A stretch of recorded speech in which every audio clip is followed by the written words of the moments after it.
Selamat pagi, Bu. Boleh saya duduk di sini? Perkenalkan, nama saya Perawat Abigail yang bertugas pada pagi hari ini. Kedatangan saya ke sini, Bu, saya ingin memberikan pendidikan kesehatan sama Ibu mengenai pencegahan infeksi untuk adik. Namanya adik Doni, benar ya? Baru lahir 5 hari yang lalu. Kalau Ibu sendiri dengan Ibu siapa? Bu Dewi. Oke. Nanti ini saya ada media, Bu, di sini untuk saya tunjukkan pada Ibu. Saya minta waktunya sekitar 5 menit aja ke depan. Saya akan menjelaskan beberapa hal mengenai pencegahan infeksi pada adik. Boleh ya, Bu ya?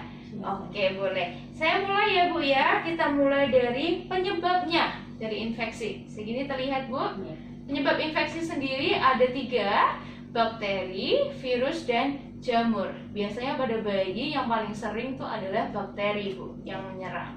Nah, ini perlu untuk ditangani supaya adiknya tidak mengalami kecacatan atau kematian, sehingga adik ini bisa selamat dari semua infeksi yang ada ini. Selanjutnya, kita ada jenis-jenis penyakitnya. Ada banyak sekali, tapi saya paparkan beberapa saja di sini. Ada yang pertama itu tentang sepsis, peradangan. Lalu ada pada paru-paru itu namanya pneumonia. Lalu juga ada meningitis pada otak. Lalu ada infeksi saluran kemih dan juga ada penyakit bawaan yang dari kandungan, yaitu adalah HIV. Lalu ada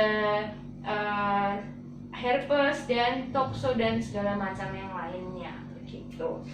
Lanjutnya kita ada lagi, Bu, tanda dan gejalanya. Yang paling sering adalah adik itu demam, ataupun bisa jadi adik itu sangat kedinginan, sangat dingin tubuhnya di bawah 36 derajat, atau bisa jadi demam di atas 38 derajat. Begitu, itu yang paling tampak. Yang lainnya tidak begitu spesifik, yaitu sering mengantuk, tapi rewel, nggak bisa tidur, nggak mau makan, nggak mau ngenyut ASI, dan sebagainya. Kalau nanti lebih parahnya lagi, bisa sampai sesak nafas, bisa sampai kebiruan tubuhnya, bisa sampai sangat dingin atau sangat panas, begitu. Lalu ada lagi tentang cara penularannya, yaitu bisa jadi langsung atau tidak langsung. Kalau langsung ini melalui kontak saat kita bersentuhan dengan adik, saat kita mencium adiknya keluar air liur kita, saat mungkin adik ditransfusi darah, juga bisa darah itu juga mengandung virus dan bakteri, itu juga bisa menyebabkan infeksi pada adik. Itu kontak secara langsung. Lalu ada dari ibu itu sendiri, waktu ibu mengandung mungkin ada virus terpapar, tokso, ada HIV yang terpapar, dan segala macamnya, itu bisa juga menyebabkan adik ini infeksi. Lalu kalau tidak langsungnya bisa lewat benda-benda yang terinfeksi bakteri, benda-benda terinfeksi virus, kena ke adiknya, bisa menyebabkan infeksi pada adiknya. Lalu bisa juga gigitan nyamuk atau gigitan serangga yang lain nih, yang bawa infeksi atau bawa bakteri juga bisa. Lalu makanan-makanan juga bisa, Bu. Makanan yang tidak matang, makanan yang masih mentah, mengandung bakteri, itu juga bisa menyebabkan adik ini terpapar infeksi gitu. Lalu ada juga cara pencegahannya. Nah, ini penting, Bu, cara pencegahannya. Yang harus Ibu ingat adalah mari berperilaku yang sehat. Cuci tangan setiap waktu, cuci tangan setiap kali. Makanan harus bersih. Makanannya adik harus benar-benar yang bersih. ASINya harus prima, ASINya harus eksklusif buat adiknya. Terus habis itu harus pakai masker. Kalau orang luar apalagi yang menjenguk harus pakai masker supaya adik ini nggak kena infeksi atau nggak kena virus dari luar.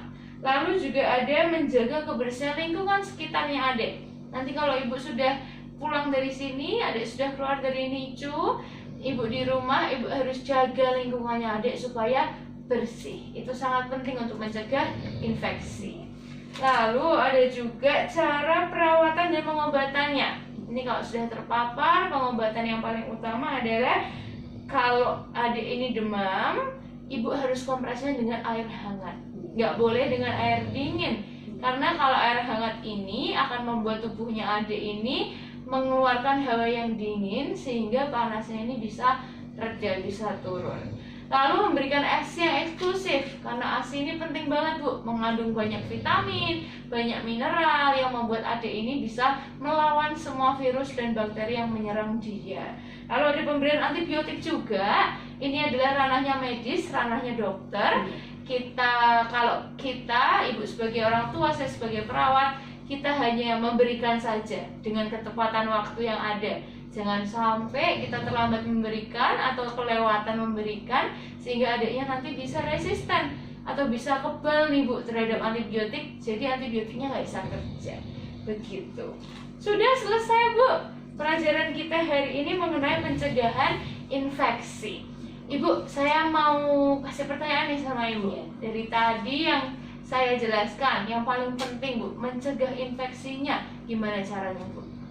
Jaga kebersihan, Betul. jaga makan, jaga lingkungan. Betul, pokoknya harus bersih, makanan harus matang gitu ya Bu ya. Lalu Ibu ada pertanyaan nggak untuk saya?